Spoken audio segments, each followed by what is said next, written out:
Get ready, Friar Faithful. This is the EcoWater SoCal Padres pregame show on the Padres Radio Network. Jackson swings, hits it in the air, deep to right field. He has done it again. Unbelievable. Coming up, we'll have a recap of the previous Padres game, a preview of today's starting pitching matchup, our keys to the game. Plus, we'll hear from manager Mike Shildt. Ultimately, what we're here to do is win. From the Padres Radio Network, here's Sam Levitt.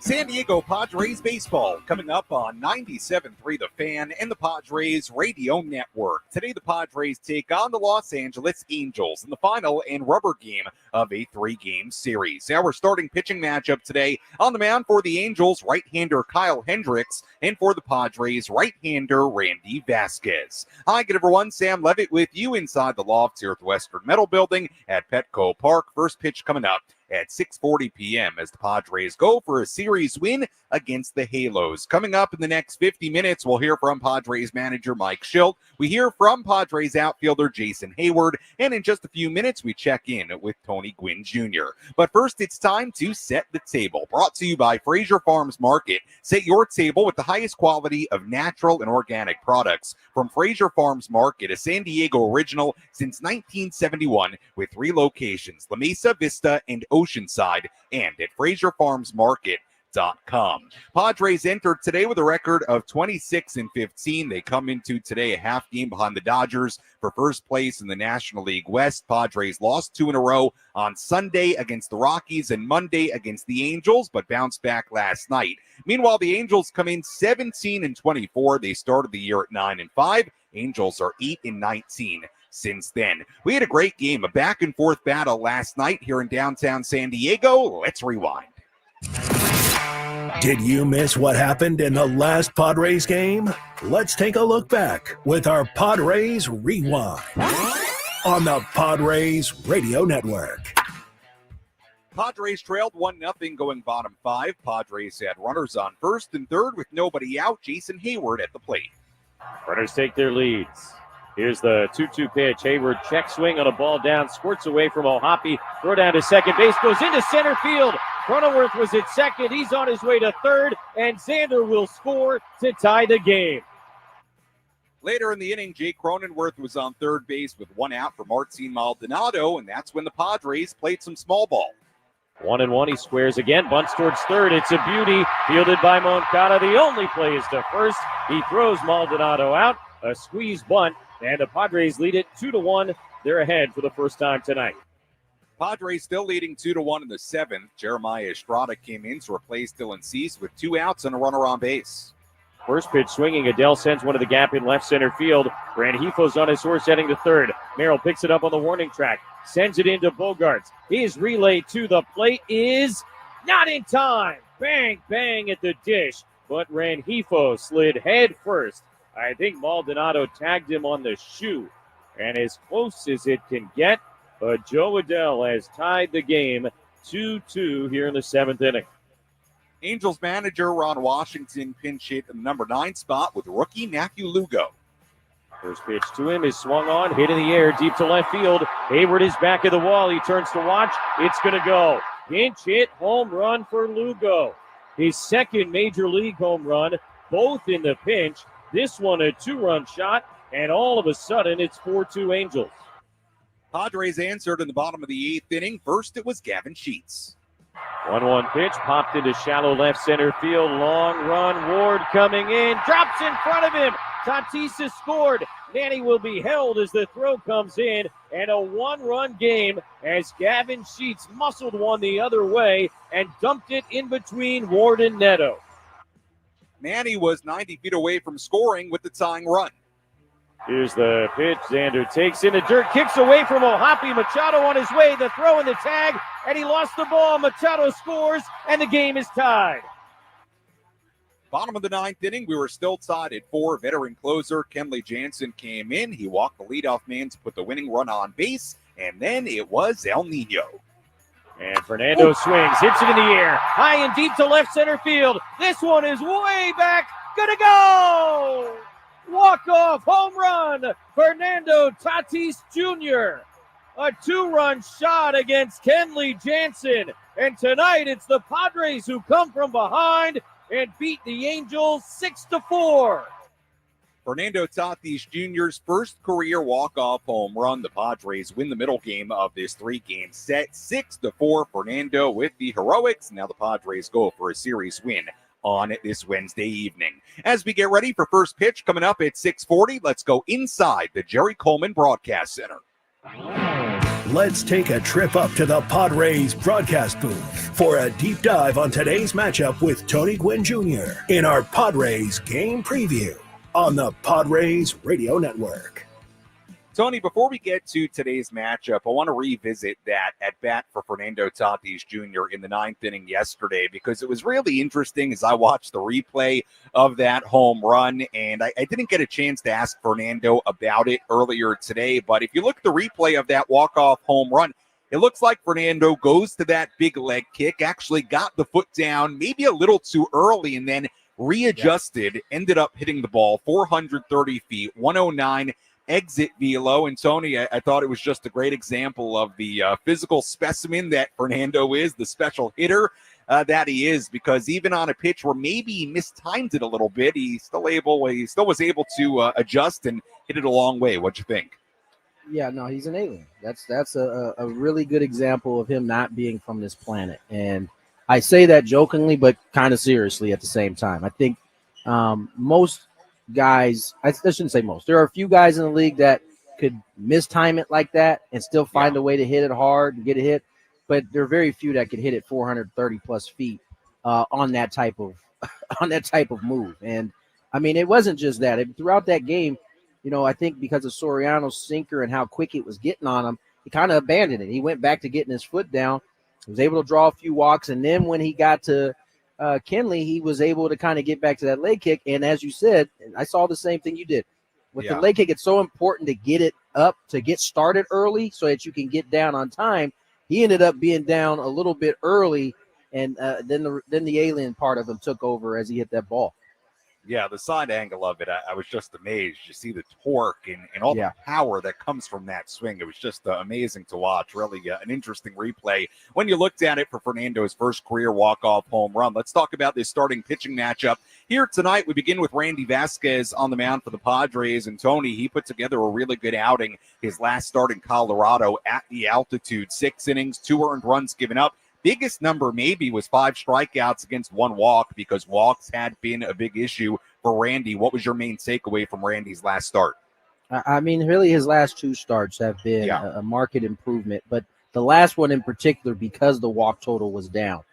He hadn't had a start where he had struck out more than he had walked at any point. And yeah, I get it. It was against a struggling Rockies team, but that place is a place where very easily it could turn sideways on you quick. But I've liked his focus. He seems to be very aware that the walks are an issue. And I thought in that last start, he really honed in on the zone. He pounded the zone pretty much all night. And, you know, I think that was, you could make a good argument that that's been his best performance so far. And so he's just looking to build on that. It's 2 consecutive good starts in a row, the last one being a great start. Now you're just trying to stack those on top of each other. And tonight's another good opportunity for that.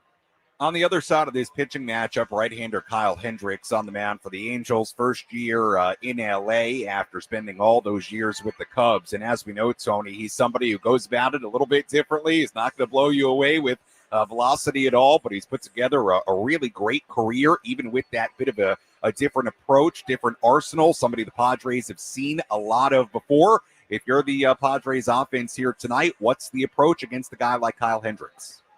I think you're going to see a similar approach as you saw against him last year when the Padres ran him out of here. This is a guy, because he uses your aggressiveness against you, you kind of got to take away the power element from your doesn't mean you're not aggressive. You just know that the more you try to do with him, the less productive you're going to be. And I thought last year when the Padres faced him, they really executed that game plan well. They ended up getting some pitches up in the zone and hitting some balls out of the ballpark. But that was a byproduct of them taking what he was given to them early, and then he started to make mistakes, and they took advantage. I would expect that's the kind of similar game plan we're going to see here tonight. Tony, let's wrap up with this. Had the Padres not come back to win yesterday's game, had Fernando not had the heroics, I would assume a theme of my post-game show last night would have been Yes. the bullpen faltering again and sort of this really tough stretch for the pen in the last week or so. Well, what do you make of what's gone on with the bullpen in the last week? Because in fairness, it's been a lot different than where they were the first 5-6 weeks of the year. So we got a 5-6 week period versus a Yes. 1 week period. And so Yes. that's where I would leave it, is that they were never going to continue the pace that they were on. It would have been historical had they been able to do that. They had a bad week. How often does an individual player have bad weeks over the course of 162 games? And so I have no doubt. I have my confidence is through the roof in terms of them at some point being able to center themselves and get back to being dominant again. I don't know if it'll be as dominant as it was the first 5 or 6 weeks, but certainly not a 16 ERA in the last 7 games. I expect that to fully come down. And I think, Mike Shildt basically kind of said the same thing. He has full confidence in these guys. They'll get it back together at some point for sure. Tony, good insight as always. We'll talk to you and Jesse coming up at 6:30 as the Padres go for a series win against the Angels. As always, thanks so much. No problem, Sam.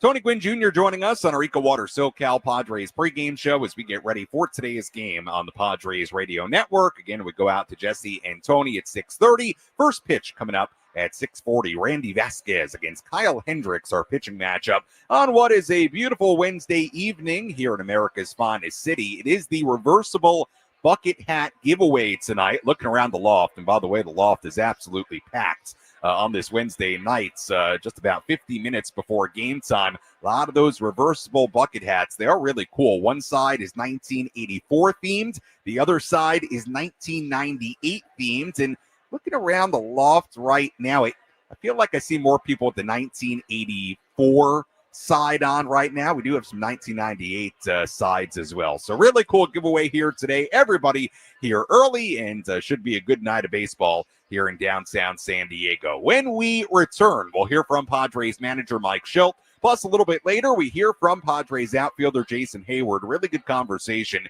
with Jason Hayward earlier today about the Padres outfield defense. Hayward is somebody who's won 5 Gold Gloves. We've seen him make a number of great catches. We've seen Jackson Merrill make a ton of great catches. Certainly Fernando Tatis Jr., a number of great defensive plays. So we talk defense with Jason Hayward coming up a little bit later as well. First pitch at 6:40. Our pregame coverage continues from Petco Park after this on the Padres Radio Network. Stay tuned to the EcoWater SoCal Padres pregame show. EcoWater SoCal.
Our EcoWater SoCal Padres pregame show continues here on the Padres Radio Network. Sam Levitt with you inside the loft here at the Western Metal Building at Petco Park. The loft is absolutely buzzing as we get ready for the final game of this three-game series rubber match between the Padres and the Angels. Right-hander Randy Vasquez on the mound for the Padres. Right-hander Kyle Hendricks, the veteran, on the mound for the Angels. Of course, Kyle Hendricks, a longtime Chicago Cub. We'll have a much deeper look at that starting pitching matchup coming up in just a little bit, and you'll hear about that starting pitching matchup from Padres manager Mike Shildt in just a couple of minutes as well. A quick look at the Padres lineup today. It looks like this. Fernando Tatis Jr. in right field leading off. Luis Ariz at first base batting second. Manny Machado at third base batting third. Jackson Merrill in center field batting cleanup. Xander Bogaerts, the shortstop, batting fifth. Gavin Sheets, the DH, batting sixth. Jake Cronenworth at second base batting seventh. In left field tonight, Brandon Lockridge, righty on righty, batting eighth. And Martin Maldonado doing the catching and batting ninth. With all that in mind, let's hear from Padres manager Mike Shildt. He spoke with Mary Louise Cook, myself, and the media earlier today. Let's pull up a seat in the manager's office and hear from Padres manager Mike Shildt. Served up by Sin Lee Food, where fresh meets flavor. Find farm fresh produce, bold Asian spices, and gourmet ingredients at 4665 El Cajon Boulevard. Sin Lee Food, the cook's Asian resource. We saw it last night with Manny, and we saw it earlier this month with Fernando in Pittsburgh. When it comes to it's scoring aggressively, right? Like Right. On wild pitches and on pass balls. What is your take on the team's ability to do that? It's something that we've been pretty intentional about. There's a lot of factors in it. It's not something that happens all the time, but when it does happen, need to be in the right position and the right mindset to be able to take advantage of it. And so, Crony did it last night. It was a big play. Actually led two of our runs last night. The ball first and third, Crony reads it, takes it into his left, makes a throw, gets in center field, score a run. Crony gets a third, Manny's ball, Toddy's ball, all plays that have helped us win games. And you think about how do you win games, you win them in a lot of different ways. And a mentor of mine, a guy named George Kissel, one of the many that I learned from, more of a second-generation Kissel. But, it's like have all the tools in the toolbox. When the situation calls for it, be ready to pounce, and our guys are ready to pounce. When it comes to aggressive base running, you mentioned mindset. So when a guy's on third, what is the mindset for those guys? Yeah, we're always hunting. We're always looking or taking what, we're expecting. We have an awareness of like the counts, and when guys, the guys are following the flight of the ball, the trajectory, and being on point, being on time to be able to see it, boom, break, go, and then react, and not just go for the sake of going, but going with a real chance to be able to make it, but don't miss your chance. And a cool milestone for Fernando last night, getting his first career walk-off home run. What was it like to watch that unfold? It's pretty cool. It's really there are a lot of reasons, right? I mean, you win the game in dramatic fashion, obviously, walk off, and it was just a really, the Diaz at bat before it was something that a little bit potentially could have gone unnoticed because he went down 0-2 and battled back to get a walk, and now he's at first, and there's a little bit of distraction there, and it's a longer at bat, but seeing Toddy go up there and put a swing on it like he did was really cool. Randy Vasquez on the mound today, coming off that really nice start in Colorado at the altitude. What was your takeaway from that last start for Randy? I think Randy's been good.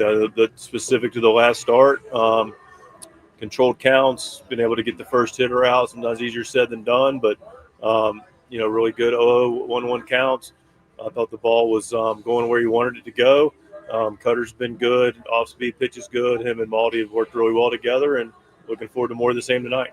On the other side, Kyle Hendricks on the mound for the Angels, obviously a guy that you've seen quite a bit of when he was with the Cubs. What are the challenges that a guy like Hendricks presents? Yeah, I've seen Kyle across the way for a number of years now, and he's professor-esque. I mean, he just pinpoint. He's a pitcher's pitcher. Going to locate. Add, subtract. Will throw in. Going to cut it a little bit. Just slows everything down a little bit. Just knows what he's doing out there, and it's a matter of getting good pitches and not missing our pitch. Mike, obviously you have a long time in the game, coaching up through the minors, and obviously Wash has a long time in the game as well. How much do you enjoy the chess match of going up, against a manager like that, who also has so much experience? Yeah, no, I mean, listen, that's the game's played with the players, head to head. We do our part to put them in the right spot, and there is a chess match to it, and I enjoy that part of it. And always want to, have the right position as much as you can. Specific to Wash, Wash is a guy that I have a lot of admiration for a lot of reasons. He's been in the game a long time, and longevity is something that I respect in this game because it's harder and harder to have longevity in this game. And he's been able to do that, and rightfully so, and he's done it well. I appreciate Wash's enthusiasm, passion for the game. He's a teacher like myself at heart, and ultimately cares about, two things in probably this order. He cares about the players. He's really there to serve his players and has done that for years, and he really, really cares about our game. And he's just a really good baseball guy, and he's just a good dude. I like his energy. That was Padres manager Mike Shildt earlier today inside the Padres dugout. We'll hear more from Mike on our post-game coverage coming up a little bit later on this evening. Let's quickly pause for station identification on the Padres radio network. KWFN and KWFN HD1 San Diego. Hey, what's up? This is Jason Adam. You're listening to Padres Baseball on the Padres Radio Network. An Odyssey Sports Station. Sam Levitt with you here at Petco Park as we get ready for today's game. First pitch coming up at 6:40 between the Padres and the Angels. Let's tell you who's hot, who's not. Which player is locked in at the dish? Who needs to kick things up another notch? This is Who's Hot, Who's Not on the Padres Radio Network. Let's begin with a look at the hot category. Number of guys to get to in that category today. Jackson Merrill was held hitless yesterday for the first time since coming off the IL, but he's still batting .519 in 27 at-bats since returning from the injured list. Not only was he held hitless for the first time in 6 games yesterday, but he had multiple hits in those 6 consecutive games going back to before he was on the IL. Manny Machado in the midst of a 13-game hitting streak, hitting .458 in that span with 5 extra base hits, 9 RBIs, and 13 runs scored. The hit streak is the longest in the major leagues right now, inside for the 3rd longest hitting streak of his career. Manny also ranks 2nd in the NL, entering today with a .331 batting average. And if you're wondering why he's not still leading the NL in batting average as he was yesterday, well, Freddie Freeman is sitting over .350, and he became qualified as far as the National League leaders after yesterday's game. So now Manny batting 2nd, but still batting .331 here in mid-May. Gavin Sheets in the midst of a 5-game hitting streak, batting .391 in that span with 3 doubles, a home run, and 8 RBIs. Sheets is hitting .389 with 10 RBIs in 10 games so far in May. Fernando Tatis Jr. also in the hot category, batting .310 with 3 home runs, a double, and a 7-game hitting streak. He scored a run in 6 straight games. His .316 batting average is 4th highest in the National League. That's who's hot. Who's not? A couple of guys we look at in that category. Jason Hayward batting .103 in his last 29 at-bats. Jose Iglesias is 1 for his last 21. And that's a quick look at who's hot, who's not, as we get ready for today's game. Let's take a look at some Major League headlines as we go around the horn. Let's examine the most important news and the latest information you need to know in the world of Major League Baseball. Sam Levitt takes you around the horn. Presented by Valley View Casino and Hotel. Get ready for Major League winning when you join Valley View Casino and Hotel's Players Club and receive over $200 in free instant offers. Visit valleyviewcasino.com to learn more today. Matt Carpenter, the 3-time All-Star who played 14 Major League seasons, including in 2023 with the Padres, has announced his retirement. So that's our first headline of the day. Brewers put lefty Jose Quintana on the 15-day IL earlier today with a left shoulder impingement. He posted a .265 ERA to begin the season with the Brew Crew, so a big loss for Milwaukee. Dodgers right-hander Roki Sasaki was put on the IL yesterday because of a right shoulder impingement, an injury similar to one he had in Japan last year. Some other Dodgers news, they designated Austin Barnes for assignment earlier today and replaced the veteran catcher on their roster with top prospect Dalton Rushing. Barnes has been on the Dodgers for a long time, so he was a DFA'd earlier today. Red Sox placing right-hander Tanner Houck on the 15-day IL earlier today because of a flexor pronator strain in his right forearm. And finally, some news involving the Angels, who play the Padres here in San Diego today. Some big news,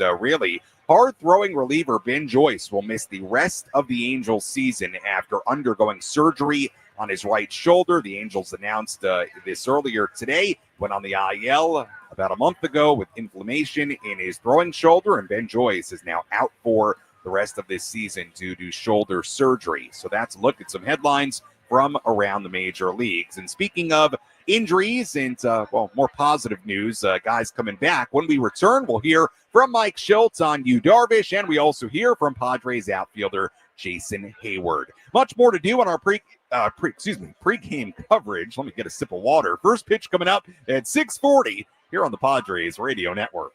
Hello, my friends. It's Woodsy. Did you know your water quality affects everything? Your skin.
Welcome back to the EcoWater SoCal Padres pregame show. EcoWater SoCal, keeping it soft since 1925. Sam Levitt with you inside the loft here at the Western Metal Building at Petco Park as we walk you up towards first pitch coming up at 6:40. The loft is absolutely buzzing on this Wednesday night. The reversible bucket hat giveaway. So everybody here already having a good time as the Padres go for a series win. Right-hander Randy Vasquez on the mound for the Padres. Right-hander Kyle Hendricks on the mound for the Angels. Much more on that pitching matchup coming up in just a little bit. Let's give you the latest on Yu Darvish. Who's in? Who's out? This is the Bada Fulkerson Injury Report, presented by San Diego's Bulldog Injury Attorneys, who hope you're never in an accident. But if you are, make Bada Fulkerson the first call you make. Hit them up 24/7 at badafulkerson.com. Right around when today's game starts in San Diego, Yu Darvish will make a rehab start for AAA El Paso in Las Vegas, and it sounds like that will be a rehab start, hopefully, that goes around 4 innings and 65 pitches, according to Mike Shildt earlier today. Here was Mike Shildt a little bit earlier inside the Padres dugout with some more thoughts on Yu Darvish's rehab start and what could come after that. We'll have to see how he goes through this one, how he recovers, and, we'll see what he wants to do, how he feels. But I don't think you want to spend a lot of time on rehab. What is it like going through the process with you, who has, clearly has a lot of experience with himself and knows exactly kind of what he needs? What's that been like with him? Yeah, and I rely on that heavily. We trust our players. The more experience, maybe the more trust, for sure. 38-year-old guy that's won 200-plus games, 3,000-plus punch-outs, knows what he needs. He gets to drive a lot of what we're doing, and so he'll let us know. The stuff will let us know. But Yu's a very honest guy. He'll be really clear about his ability to come back and be ready. Well, first things first, Yu Darvish making that rehab start today for AAA El Paso, and so we'll be sure to let you know how that goes in our post-game coverage coming up a little bit later on this evening. And that's a quick look at the status of Yu Darvish, and we'll see if everything goes well. Fingers crossed for that rehab start. Don't think it's out of the realm of possibility that you could see Yu back in the major leagues here pretty soon. First pitch coming up at 6:40. Let's give you tonight's keys to the game. How will the Padres unlock a win today? These are the keys to the game. Presented by El Centro Motors Ford. Meet your new Ford General Manager, Greg Ryan, now at El Centro Motors Ford, your new Ford truck, Bronco, and SUV HQ. Call Greg directly at 619-944-0774. Key number 1, some relief. Padres bullpen has been in the midst of a tough stretch as of late. We'll look at it this way. First 33 games of the season, the Padres bullpen had a 1.68 ERA, 26 runs allowed. Their last 6 games, 31 runs given up total. So again, last 6 games, 31 runs allowed by the bullpen. Jeremiah Estrada had a rough outing yesterday. Padres need to get this bullpen back on track. They don't even need to be as good as they were in the early part of the season. They were so dominant, but the bullpen's got to be better. It's been a rough week or so. We'll see if they can get back on track as a collective starting tonight. Key number 2, hit the Angels bullpen. The Angels bullpen ranks last in the major leagues with a 7.07 ERA, 28 home runs allowed, and 130-plus innings, more than any other bullpen this season. Padres did a very good job hitting the Angels relievers yesterday. We'll see if they can do that again here today in the series finale. Key number 3, Toddy at home. Fernando Tatis Jr. is hitting .367 with 7 home runs, 18 runs scored in 20 home games this season. He's also hitting .357 with 10 home runs and 112 at-bats against right-handers. And what do you know it? He faces a right-handed starting pitcher in Kyle Hendricks today, and he's playing here at home a day after he hit his first career walk-off home run.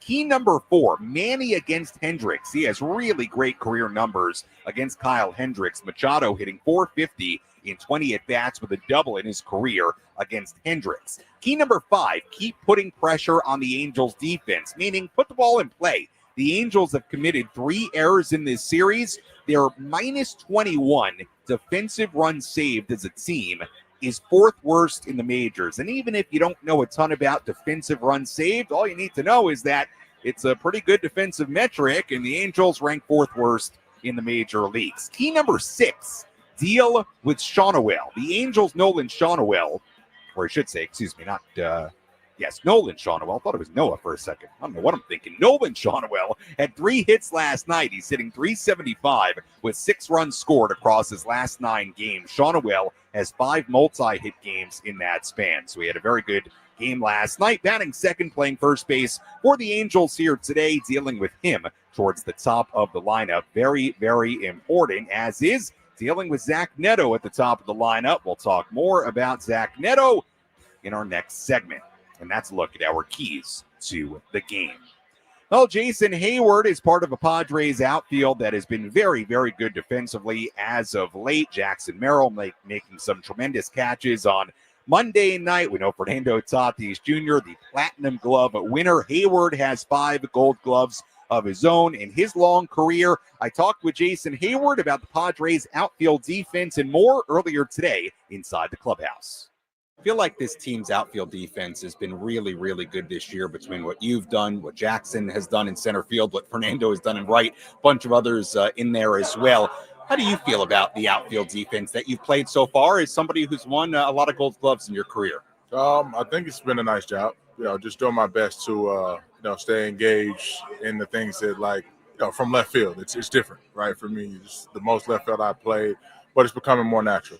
And that just meaning from the pace of play, balls hit towards the line, on the ground, in the air, and wanting to make the right decision, when the game comes to me. But it's been a lot of fun. It's nice to make some plays and keep momentum on our side on defense. And then the guys next to me, Jackson, whether it's Lockridge, T-Wade, in center field, amazing job communicating. Obviously, Fernando, does what he does in right field. It's special to watch. I'll talk to you about Fernando in a second, but the final results on Monday night wasn't what you guys wanted against the Angels, but Jackson Merrill made a couple of outstanding defensive plays. Both those balls he was coming in on, and after the game, Mike Shildt talked about what a high baseball IQ play that was. Maybe Jackson, cheating in a little bit pre-pitch.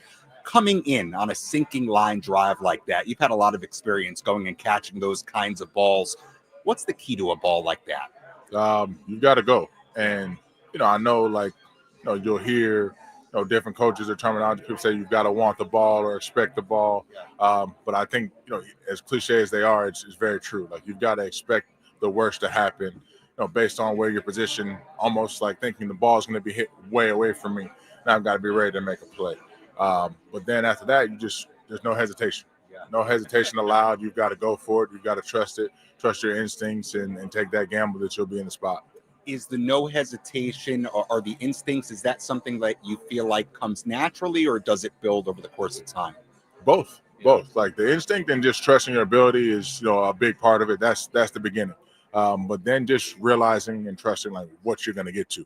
And the more reps you have, the more balls you see, the more you say, okay, well, maybe I can get to this one. I think in Tuesday night's game, we saw Jackson almost come up with another outstanding diving play. But it's, that one came up a little short, but it's the same thought. I'm going to get to this ball, and if I can't get there, do the absolute best you can to keep it in front. We're joined by Jason Hayward, a 5-time Gold Glove Award winner and a Padres left fielder, as we get ready for today's game. We saw what Fernando did at the plate to finish yesterday's win, but in right field, is a platinum Gold Glover, or I should just say a platinum glover out there in right. Getting a chance to see him from the other side of the field, what stands out to you about what he does defensively?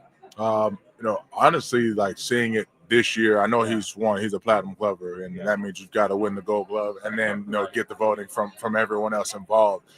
Very special award, hard to win.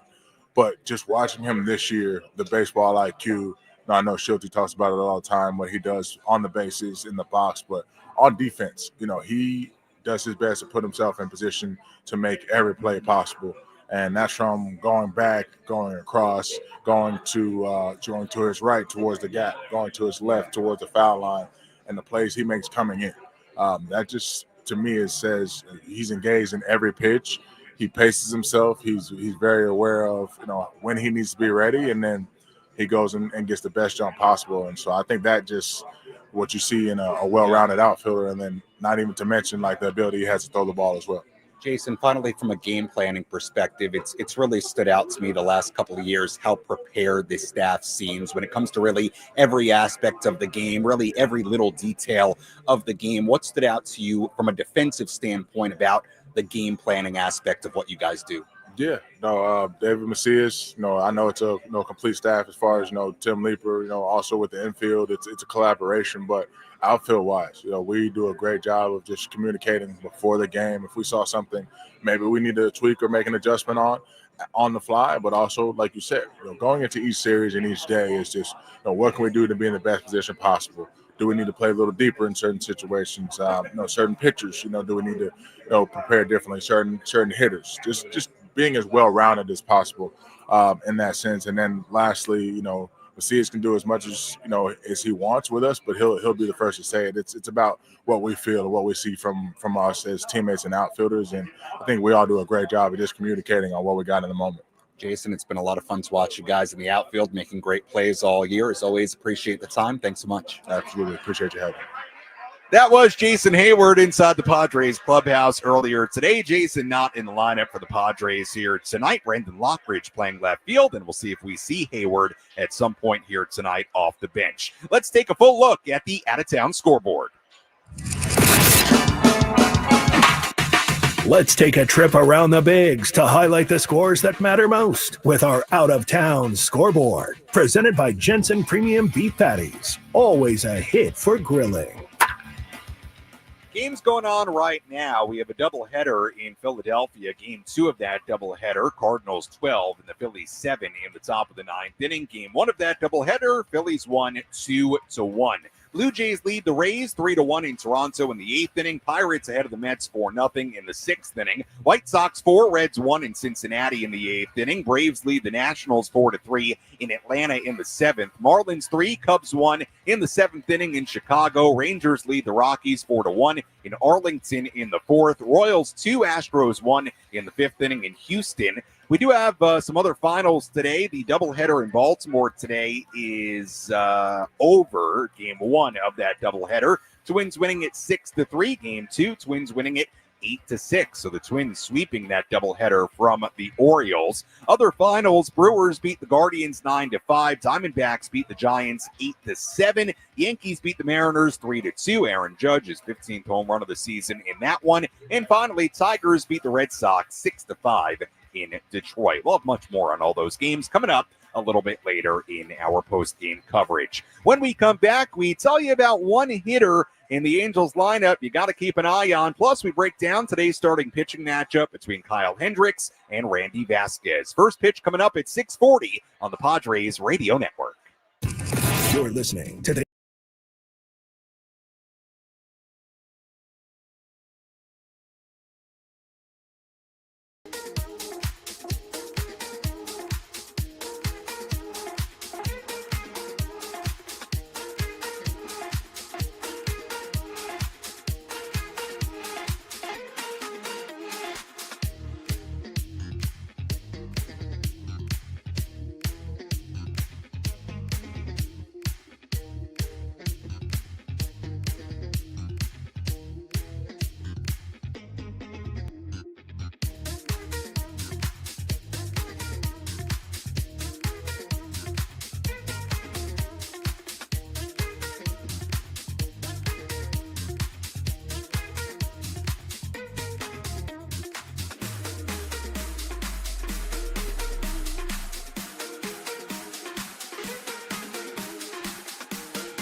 Our EcoWater SoCal Padres pregame show continues here on the Padres Radio Network. Sam Levitt with you inside the Western Metal Building at Petco Park. Let's tell you what to watch for in tonight's game. What's the one thing Sam Levitt will be keeping his eye on in today's game? This is What to Watch For. Presented by Genesis Home Improvements, San Diego's trusted painting, roofing, and window company. Save 15% today on a new beginning for your home. Visit GenesisHomeImprovementsSD.com.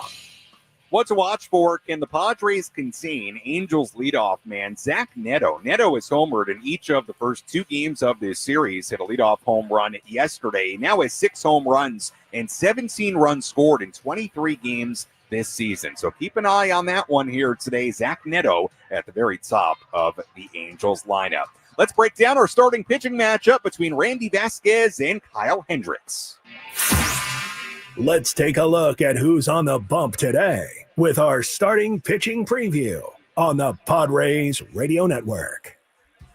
On the mound for the Padres, right-hander Randy Vasquez. He's 2-3, a 3.76 ERA, 8 starts on the season, 38-plus innings. He struck out 18, walked 25. Walks have been a big issue this season for Randy, but his last start in Colorado, he went 6 innings, 2 earned runs given up, walked only 1, struck out 5. Vasquez allowed 2 solo home runs in that game. He had allowed just 1 home run in his first 7 starts before that outing. Last couple of outings, he's been better. 11 innings, 3 earned runs given up against the Rockies and the Pirates, and tonight will be his first career start against the Angels. 35-year-old right-hander Kyle Hendricks on the mound for the Angels. He's 1-4, a 5.30 ERA in 7 starts, 35 2/3 innings. Signed with the Angels on a 1-year, $2.5 million contract this past winter after spending 11 seasons with the Cubs. Last start Friday against the Orioles, went 5 innings, 3 earned runs given up. He's got a 3.27 lifetime ERA and 15 career starts against the Padres. Faced the Padres with the Cubs at Petco Park last April.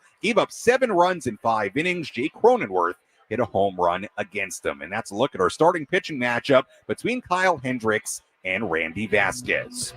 As always, thank you for listening to the EcoWater SoCal Padres pregame show. EcoWater SoCal, and keeping it soft since 1925, your water should be perfect. When we come back, Jesse Ackler, Tony Gwynn Jr. have the full starting lineups, first pitch, and all the play-by-play. I'll talk to you on our postgame coverage. You're listening to your home for San Diego Padres baseball, 97.3 The Fan, and the Padres Radio Network. Tony Gwynn Jr. here. Upgrade your outdoor living space